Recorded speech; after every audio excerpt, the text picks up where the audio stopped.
Hello guys, welcome back in AC classes of chemistry for class 11।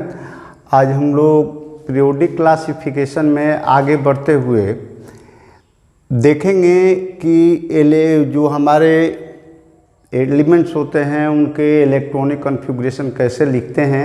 तो electronic configuration के बारे में तो बेसिकली आप लोग 9th क्लास में पढ़ चुके हैं, इसलिए मैं उसको एक छोटे से रूप में रिवीजन के तौर पर लिख दूंगा। और फिर उसके बाद types of elements S P D and A block elements क्या होते हैं, और उसके बाद तब हम लोग कुछ पीरियोडिक ट्रेंड्स की चर्चा करेंगे। सबसे पहले हम लोग डिफाइन कर लेते हैं, रिकॉल कर लेते हैं इस टर्म को कि इलेक्ट्रॉनिक कॉन्फ़िगरेशन क्या होता है। तो इलेक्ट्रॉनिक कॉन्फ़िगरेशन जो होता है वो किसी भी एलिमेंट के ईच एटम में इलेक्ट्रॉनों का अरेंजमेंट होता है। आप जानते हैं कि किसी भी एलिमेंट में न्यूक्लियस में उसके प्रोटॉन्स और न्यूट्रॉन्स होते हैं। इलेक्ट्रॉन्स उसके सराउंडिंग में डिफरेंट एनर्जी लेवल्स में कंटिन्यूअसली रिवॉल्व करते रहते हैं। तो किस ऑर्बिट लेवल में या किस एनर्जी लेवल में कितने इलेक्ट्रॉन हैं किसी पार्टिकुलर एलिमेंट, उसी का अरेंजमेंट उस एलिमेंट के लिए इलेक्ट्रॉनिक कॉन्फ़िगरेशन कहलाता है। तो सिंपली हम लोग डिफाइन कर सकते हैं कि the distribution of electrons into orbitals of an atom is called its electronic configuration.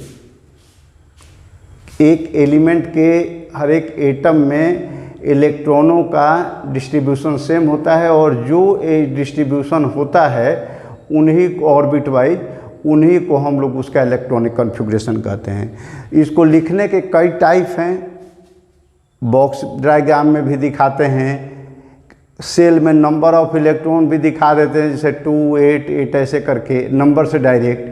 फिर उसमें SPDF वाले रूप में दिखाते हैं, सबसेल के फॉर्म में दिखाते हैं या ऑर्बिटल्स के फॉर्म में दिखाते हैं। और फिर उसको इनर्ट गैस के कॉन्फ़िगरेशन भी बोलते हैं कि इनर्ट गैस के साथ भी, जहाँ तक इनर्ट गैसेज हैं वहाँ तक इनर्ट गैस, और उसके बाद के रिमेनिंग कॉन्फ़िगरेशन को हम लोग लिखते हैं तो इनर्ट करते हैं। सबसे मेन जो है वो SPDF फॉर्म में है, उसी को सब अलग अलग तरीके से समराइज करके लिखे गए हैं। तो SPDF सबसे मेन चीज़ है, वो एक्सपेंडेड फॉर्म में है।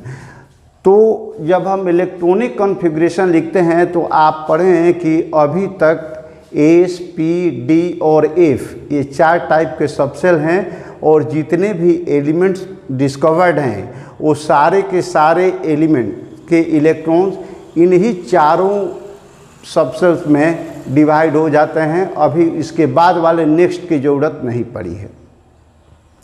तो जाहिर सी बात है कि इसमें कुछ S ब्लॉक में एंड करेंगे, मीन्स किसी एलिमेंट का लास्ट इलेक्ट्रॉन हो सकता है कि S में जाए, कुछ का P में जाएगा, कुछ का D में जाएगा, कुछ का F में जाएगा, इन्हीं चारों में से जाएगा। तो कि जब हम इलेक्ट्रॉनिक कॉन्फ़िगरेशन लिखते हैं, और ये हम लोग पहले ही पढ़ चुके हैं कि लोअर एनर्जी लेवल के अनुसार चलता है, बाउ प्रिंसिपल को कैसे फॉलो किया जाता है, हुम्स रूल क्या कहता है, वो सब चीज़ अप्लीकेबल होता है। तो उसी के आधार पर हम लोग लिखते हैं।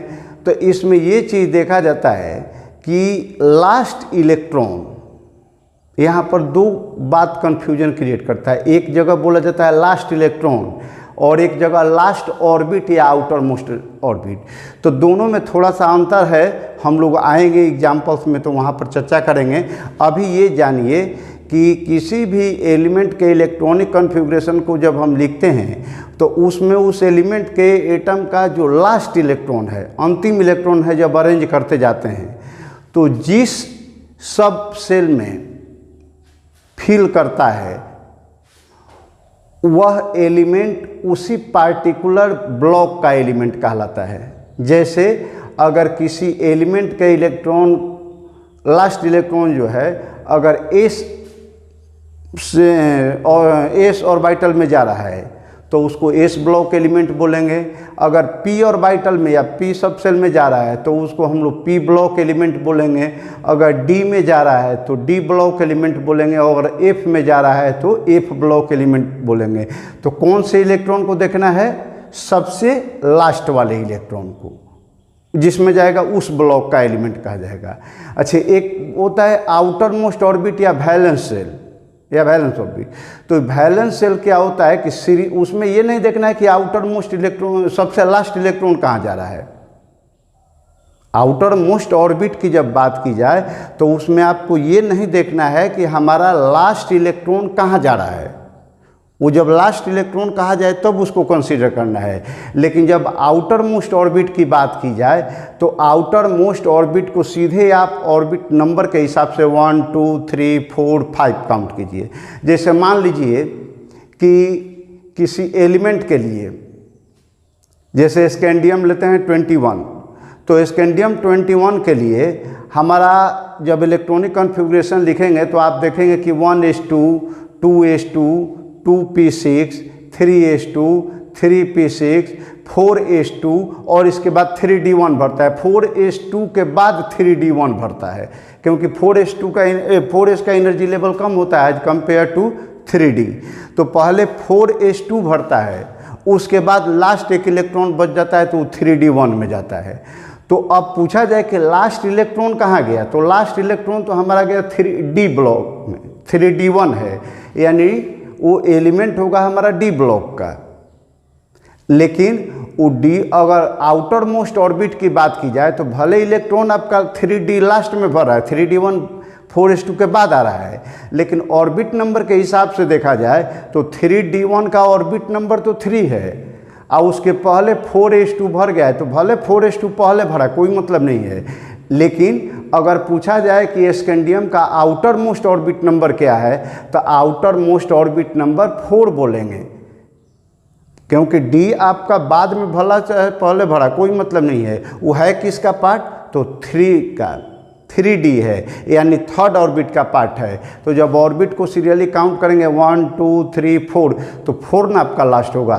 तो लास्ट इलेक्ट्रॉन भरता है 3d में, तो जब लास्ट इलेक्ट्रॉन की बात की जाएगी तो डी ब्लॉक एलिमेंट होगा। लेकिन अगर हम उसके पीरियड की बात करेंगे या फिर उसके आउटर मोस्ट ऑर्बिट नंबर की बात करेंगे तो outer most orbit number 3d नहीं दिखेंगे जबकि लास्ट में बड़ा, उसका मतलब नहीं है। हम सीरियल नंबर के हिसाब से 4 नंबर को लिखेंगे, तो 4 हमारा आउटर मोस्ट ऑर्बिट होगा। तो ब्लॉक में बांटते हैं तो यहाँ पर हम लिखे हैं कि types of elements on the basis of filling the last electron, कि लास्ट इलेक्ट्रॉन कहाँ जाता है इसके आधार पर हम लोग उसको 4 ब्लॉक में बांटते हैं, 4 ग्रुप्स में बांटते हैं। आपका हो जाता है S block element, P block element, D block element और एफ ब्लॉक एलिमेंट। तो हम लोग लिखते हैं कि the elements are classified as S P D and F block element in which the last electron of the element is filled in its orbital.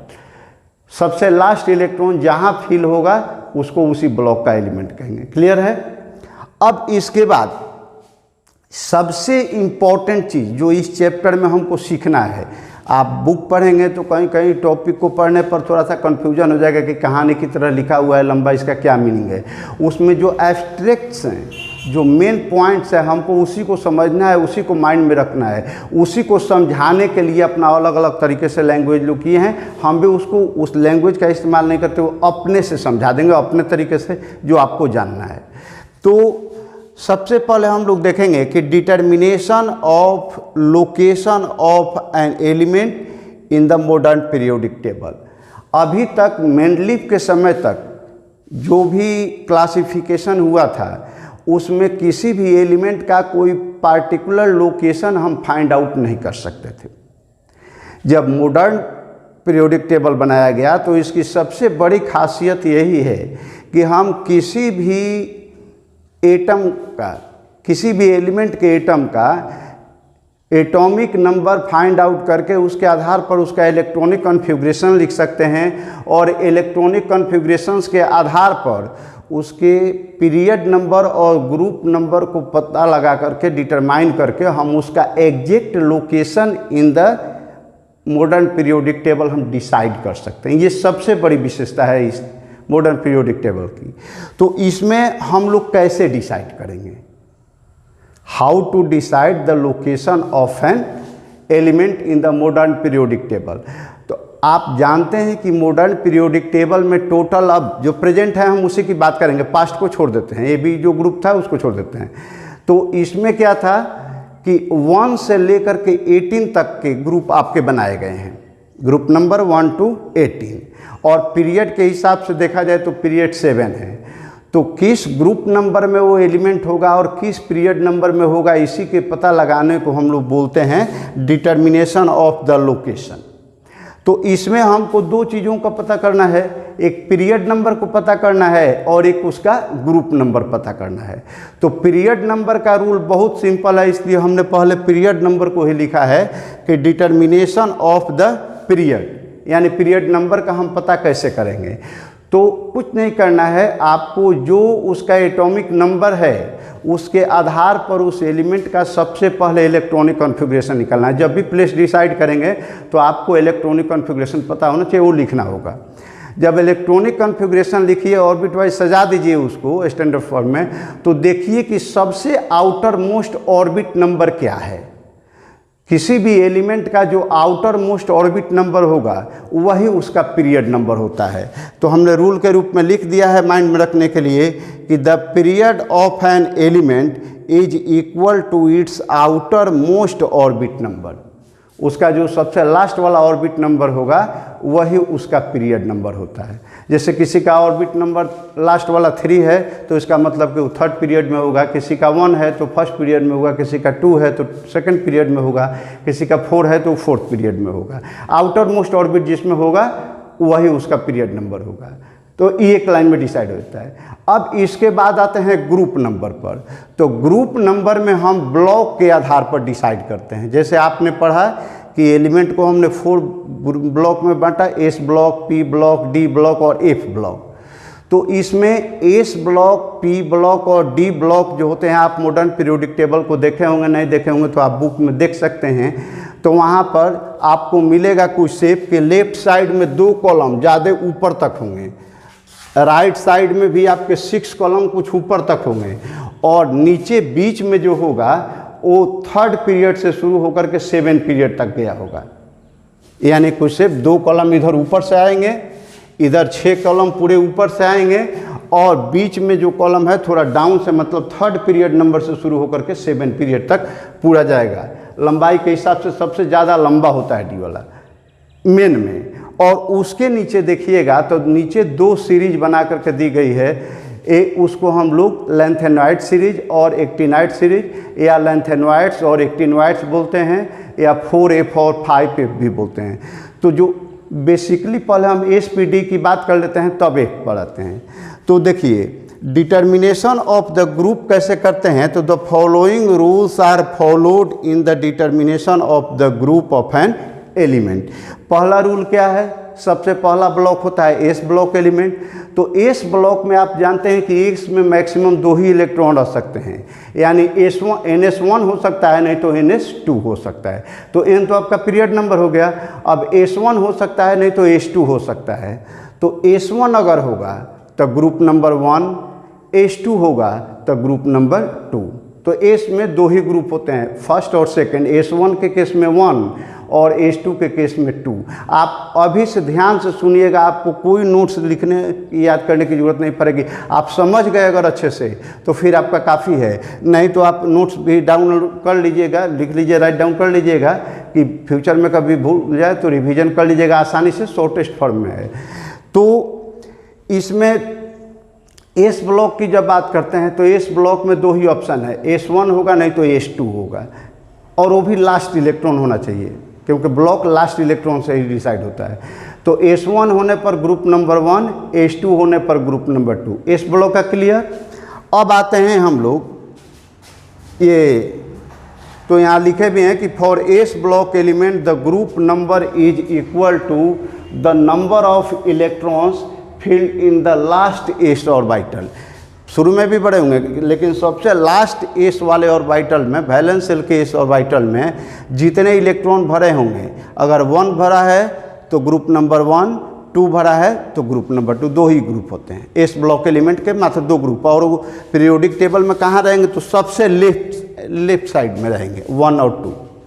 इसके बाद आता है पी ब्लॉक एलिमेंट। तो पी ब्लॉक एलिमेंट जो होते हैं उनके लिए होता है कि पी ब्लॉक एलिमेंट्स में for the P block elements the group number is equal to 12 plus number of electrons filled in the last P orbitals. यानी पी ऑर्बिटल्स में जितने इलेक्ट्रॉन भरे हैं सबसे लास्ट वाले पी में, इलेक्ट्रॉनिक कॉन्फ़िगरेशन लिखिए, उसके लास्ट वाले पी में जितने इलेक्ट्रॉन भरे हैं तो उस electron number of electron in last P में आप 12 जोड़ेंगे। 12 क्यों जोड़ेंगे? तो लेफ्ट साइड में उसके पहले जहाँ से पी ब्लॉक का शुरू होता है उसके पहले 10 ग्रुप हैं डी ब्लॉक के और 2 ग्रुप हैं एस ब्लॉक के। 10 + 2 यानी 12 आपके निकल जाते हैं। तो 12 निकल जाते हैं तो इसलिए हम लिखते हैं रूल में क्या समझने के लिए कि 12 plus the number of electrons filled in the last P orbital. तो लास्ट पी में जितने हैं उसमें 12 जोड़ दीजिए तो ग्रुप नंबर डिसाइड हो जाएगा। यहाँ पर एक चीज़ ध्यान रखिएगा कि जो एस ब्लॉक एलिमेंट है ना तो उसके लिए एक्सेप्शन है एक, यहाँ पर हम लिख देते हैं एक्सेप्शन है, एक्सेप्शन। हीलियम जो होता है, हीलियम भी एस ब्लॉक एलिमेंट है 2, तो इसका होता है ग्रुप नंबर इसको इनर्ट गैस के साथ रखा गया है 18 ग्रुप होता है, ये याद रखिएगा, एक्सेप्शन है। एस ब्लॉक एलिमेंट के लिए 1 एंड ओनली 1 एक्सेप्शन है हीलियम, जो 1s2 लिखा जाता है। तो पीरियड नंबर तो 1 हो गया, लेकिन s2 है तो उसको ग्रुप नंबर 2 में रखना चाहिए। लेकिन चूंकि वो इनर्ट गैस है, फर्स्ट ऑर्बिट ही लास्ट ऑर्बिट हो जाता है उसका, तो इसलिए वो इनर्ट गैस की तरह बिहेव करता है, उसको लास्ट में इनर्ट गैस में 18 नंबर में ही लिखा गया है। ये बात आप ध्यान रखेंगे। तो अब यहाँ पर P के लिए हो गया कि 12 plus the number of electrons in last P orbital. तो P का हो गया। जैसे मान लीजिए कि कार्बन के बारे में पूछा जाए तो कार्बन का क्या लिखते हैं? 1s2 2s2 2p2, 1s2 2s2 2p2। तो P ब्लॉक एलिमेंट है, पीरियड नंबर तो 2 हो गया। अब P ब्लॉक एलिमेंट है, अब P में भरे कितने इलेक्ट्रॉन है? तो p2 है। तो ग्रुप नंबर कितना होगा? 12 + 2 यानी 14। फॉस्फोरस का पूछा जाए कितना होगा? तो फॉस्फोरस का आप जानते हैं कि 15 होता है, सिलिकॉन का 14 और फॉस्फोरस का 15 होता है। तो 15 के लिए क्या लिखेंगे कि 1s2 2s2 2p6, उसके बाद 10 और फिर 3s2 और 3p3। तो जब 3p3 लिखे तो 3 और 12 15, तो ग्रुप नंबर उसका 15 हो जाता है। तो इस तरीके से हम लोग P के लिए लास्ट P में जितना हो सीधे 12 जोड़ दीजिए, हो जाएगा। इसके बाद आते हैं D ब्लॉक एलिमेंट के लिए। तो D ब्लॉक एलिमेंट के लिए क्या कहता है कि group number is equal to the sum of the numbers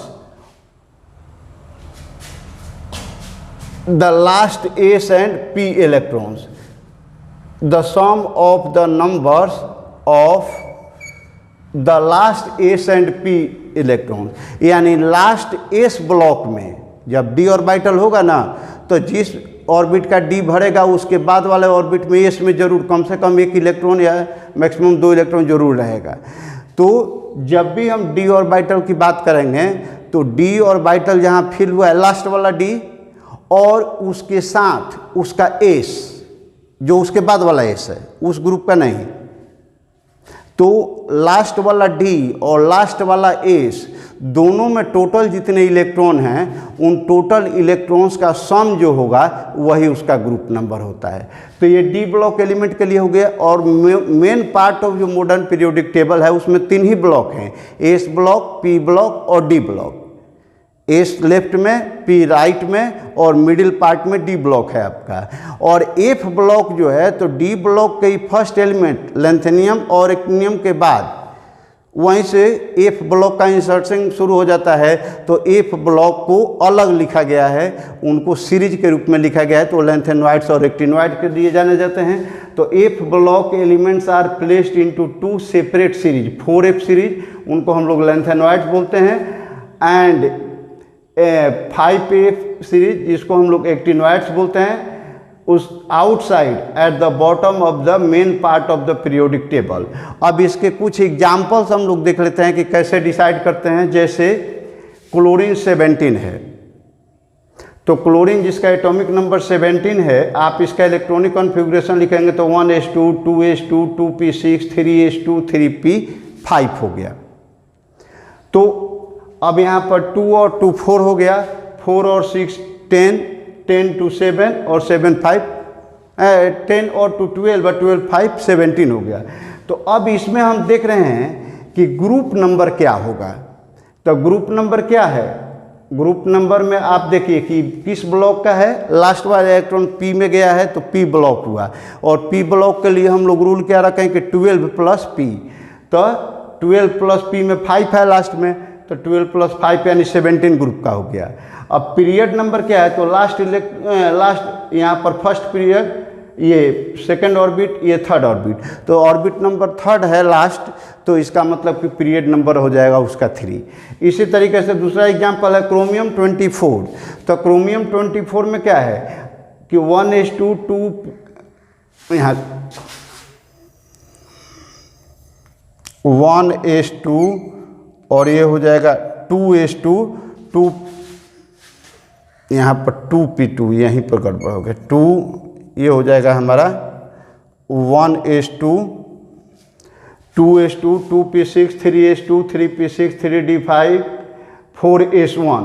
तो इसमें हम क्या देख रहे हैं कि हमने इसको स्टैंडर्ड फॉर्म में सजा करके लिख दिया है, ऐसे 4 के बाद भरता है 3d, लेकिन यहाँ पर हमने सजा करके लिख दिया है। और एक चीज़ यहाँ भी देखिएगा कि अगर आप लिखेंगे ना इसको, तो अगर सीधे चल रहे हैं तो 1s2 2s2 2p6 3s2 3p6 4s2 और 3d4 आएगा। तो जब यहाँ पर अगर आता है आपका ये 4s2 और 3d4, तो इसमें होता क्या है कि देखिए यहाँ पर s ब्लॉक में 2 इलेक्ट्रॉन हैं, मैंने s ऑर्बिटल में, और d ऑर्बिटल में 4 हैं। तो इस कंडीशन में s तो स्टेबल है, मोस्ट स्टेबल, लेकिन d आपका स्टेबल नहीं हुआ। तो जब भी d4 या d9 की बात आती है तो आपको स्टेबिलिटी के बारे में पहले से पता है, पढ़ चुके हैं इसी चैप्टर में कि हाफ फील्ड ऑर्बिटल और full filled orbital is more stable. तो यहाँ पर इससे ज़्यादा स्टेबिलिटी का प्रयास किया जाता है। तो ज़्यादा स्टेबिलिटी में क्या होता है कि यहाँ पर 1 हो जाता है और यहाँ पर आपका 5 हो जाता है। तो ये भी हाफ फील्ड होने के कारण मोर स्टेबल और ये भी मोर स्टेबल। तो इस कंडीशन में एस और डी आपके दोनों ज़्यादा स्टेबल हो जाते हैं, जबकि पहले वाले में एस स्टेबल था, डी स्टेबल नहीं था। तो इसीलिए जहाँ भी S4 आएगा, S2 और D4 आएगा, चाहे S2 और D9 आएगा, तो वहाँ पर आपका S वाला जो है 1 हो जाएगा, D5 हो जाएगा। चाहे फिर जहाँ 9 वाली बात है तो वहाँ S1 और D आपका 10 हो जाता है। तो वैसे ही क्रोमियम के केस में भी यही बात होती है कि 3D5 और 4S1 हो जाता है।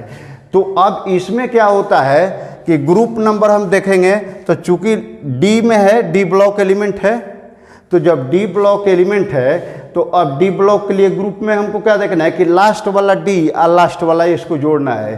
तो यहाँ पर 5 है और यहाँ 1 है, तो 5 + 1 यानी 6, तो ग्रुप नंबर इसका 6 हो गया। और पीरियड नंबर की बात करें तो पीरियड नंबर में देखना है कि फर्स्ट, सेकेंड, थर्ड, फोर्थ, ये थर्ड में हो गया, ये सेकेंड में हो गया, फर्स्ट में हो गया, और लास्ट आपका 4 है, तो पीरियड नंबर हो गया इसका 4। इसी तरीके से अगर आयरन की बात करें तो आयरन में होता है 26 है, तो 1s2 2s2 2p6 3s2 3p6 3d6 4s2। तो अब 3d बढ़ते बढ़ते 1 से लेकर के आपको स्कैंडियम से लेकर के और आगे जाएंगे जिंक तक, तो वहाँ पर आपका ये 10 तक जाता है। तो 4s2 के बाद तो ये 3d6 और 4s2 हो गया, तो ये टोटल कितना हुआ 6 और 2, ग्रुप नंबर 8 हो गया। अब पीरियड नंबर क्या है, लास्ट वाला 4 है, तो हमारा पीरियड नंबर 4। इसी तरीके से जिंक 30 है, तो जिंक 30 के लिए 1s2 2s2 2p6 3s2 3p6 3d10 और 4s2 हो गया, 3d कंप्लीट हो गया। तो 3d10 तो आपका ये हो गया 4s2 हुआ। तो अब लास्ट में 10 और 2 तो 12 हो जाएगा उसका ग्रुप नंबर। और पीरियड नंबर क्या है, लास्ट वाला है हमारा 4, तो पीरियड नंबर हो गया 4। तो इस तरीके से आप पीरियड नंबर और ग्रुप नंबर का आसानी से डिटर्मिनेशन कर सकते हैं। अगर एक कहीं डाउट हो तो आप वीडियो को पॉज करके थोड़ा सा देख लीजिएगा, तो आपको पूरा कॉन्सेप्ट समझ में आ जाएगा। इसमें बहुत ज़्यादा कुछ नहीं है, 3 ब्लॉक में बांटना। एफ के लिए तो ग्रुप नंबर उतना ही नहीं है, पूछा ही नहीं जाएगा आपसे, सीरीज में है। एस पी डी वाले पूछे जाएंगे तो एस ब्लॉक होगा तो एस में 1 और नहीं तो 2 होगा। पी में होगा तो पी में लास्ट वाले पी में जितना हो उसमें 12 ऐड कर दीजिए। और डी में हो तो लास्ट वाला डी और लास्ट वाला एस दोनों को जोड़ दीजिए, वही आपका ग्रुप नंबर हो जाएगा। और पीरियड नंबर आप जान चुके हैं। तो इसके आधार पर, इस रूल को समझने के बाद आप किसी भी एलिमेंट का इलेक्ट्रॉनिक कॉन्फ़िगरेशन लिख करके और उसका ग्रुप नंबर, पीरियड नंबर आराम से डिसाइड कर सकते हैं। और यही हमारे मॉडर्न पीरियोडिक टेबल की विशेषता है कि हम इस टेबल में किसी भी एलिमेंट का हम प्लेस डिसाइड कर सकते हैं। अब इनके बाद, अब इसमें आप देखेंगे तो एस ब्लॉक जो एलिमेंट होते हैं उनको हम लोग एल्कली मेटल्स कहते हैं, क्योंकि मेटल टाइप होते हैं, मेटल होते हैं और काफ़ी रिएक्टिव मेटल होते हैं। पी ब्लॉक वाले जो होते हैं तो पी ब्लॉक वाले में कुछ नॉन मेटल होते हैं, और जैसे जैसे ग्रुप में हम नीचे आते हैं तो वहाँ पर उनकी मेटेलिक प्रॉपर्टी बढ़ती जाती है। उसमें कुछ मेटलॉयड भी होते हैं। तो पी ब्लॉक में मेनली मेटलॉयड और ये नॉन मेटल्स होते हैं, लोअर पार्ट में कुछ मेटल भी होते हैं। और बीच वाले जो डी ब्लॉक एलिमेंट हैं तो डी ब्लॉक एलिमेंट्स को हम लोग ट्रांजिशन मेटल कहते हैं। डी ब्लॉक एलिमेंट जो होते हैं उसमें लास्ट वाले यानी 12 नंबर ग्रुप को छोड़ करके बाकी को ट्रांजिशन मेटल कहते हैं। ट्रांजिशन मेटल में होता क्या है कि उनकी प्रॉपर्टी नॉन मेटल और मेटल से मेनली मेटेलिक होती है, लेकिन उसमें कुछ नॉन मेटेलिक प्रॉपर्टी भी लीड करने लगती है।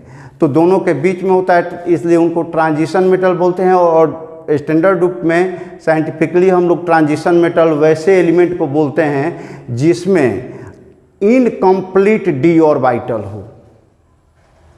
ऐसा एलिमेंट जिसमें इनकम्प्लीट डी ऑर्बिटल प्रेजेंट हो, यानी डी ऑर्बिटल वाला हो लेकिन डी ऑर्बिटल इनकम्प्लीट प्रेजेंट हो, तो उसको हम लोग बोलते हैं ट्रांजिशन मेटल। तो आपका 12 वाला जो होता है उसमें एस और डी, लास्ट वाला एस और लास्ट वाला डी दोनों कंप्लीट हो जाते हैं, इसलिए वो डी ब्लॉक एलिमेंट हैं लेकिन ट्रांजिशन नहीं होते हैं, ट्रांजिशन मेटल नहीं कहा जाता है, ट्रांजिशन एलिमेंट नहीं कहते हैं।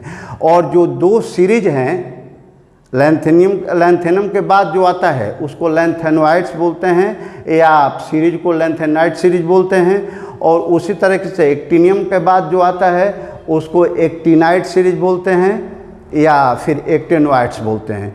तो ये जो होते हैं लैंथेनोइड्स और एक्टिनोइड्स, इनको हम लोग इनर ट्रांजिशन मेटल कहते हैं, क्योंकि ट्रांजिशन मेटल में ही एक जगह से एक ग्रुप और दूसरे ग्रुप के ठीक बीच के इंटरमीडिएट वाले होते हैं। तो 2 ट्रांजिशन ग्रुप के बीच के होते हैं, ग्रुप नंबर 3 पीरियोडिक टेबल का और 4, इन दोनों के बीच में 3 के बाद ही उनका प्लेस दिया गया है। तो 3 और 4 के बीच के प्रॉपर्टी को शो करते हैं, 2 ट्रांजिशन ग्रुप के बीच की प्रॉपर्टी को।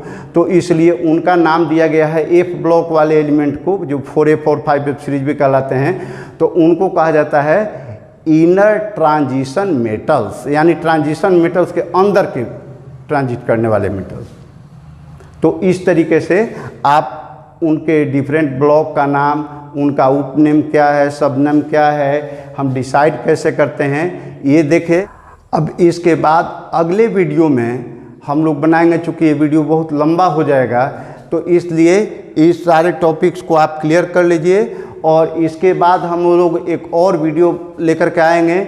उस वीडियो में हम लोग जो एलिमेंट्स के प्रॉपर्टीज होते हैं उन प्रॉपर्टीज का पीरियोडिक टेबल के अंदर वेरिएशन कैसे होता है, डिफरेंट ट्रेंड्स कैसे वेरी करते हैं, इसकी चर्चा हम लोग एक नेक्स्ट वीडियो में करेंगे जो केवल प्रॉपर्टी से रिलेटेड होगा। पीरियोडिक प्रॉपर्टी जो है टर्म, तो पीरियोडिक प्रॉपर्टी कौन कौन सी हैं जिसको हम लोग आराम से देख सकते हैं इसमें और इससे रिलेटेड होती है पीरियोडिक टेबल की, उसकी चर्चा हम लोग अगले वीडियो में करते हैं। वीडियो आपको अच्छा लगा तो लाइक कीजिए, शेयर कीजिए और चैनल पर अभी आप नए हैं तो प्लीज़ सब्सक्राइब कर लीजिए और लेटेस्ट अपडेट के लिए बेल आइकन को प्रेस कर दीजिए, ऑल नोटिफिकेशन को प्रेस कर दीजिए ताकि लेटेस्ट अपडेट हमेशा आपको मिलते रहें और चैनल के माध्यम से आप ज़्यादा से ज़्यादा फ़ायदा स्वयं भी उठाएं और अपने लोगों को, फ्रेंड लोगों को भी बोलें कि वो उठाएं, तभी हमारा प्रयास आपके लिए सार्थक होगा। और मिलते हैं अगले वीडियो में पीरियोडिसिटी इन प्रॉपर्टी वाले टॉपिक को लेकर के। तब तक के लिए thank you, best of luck.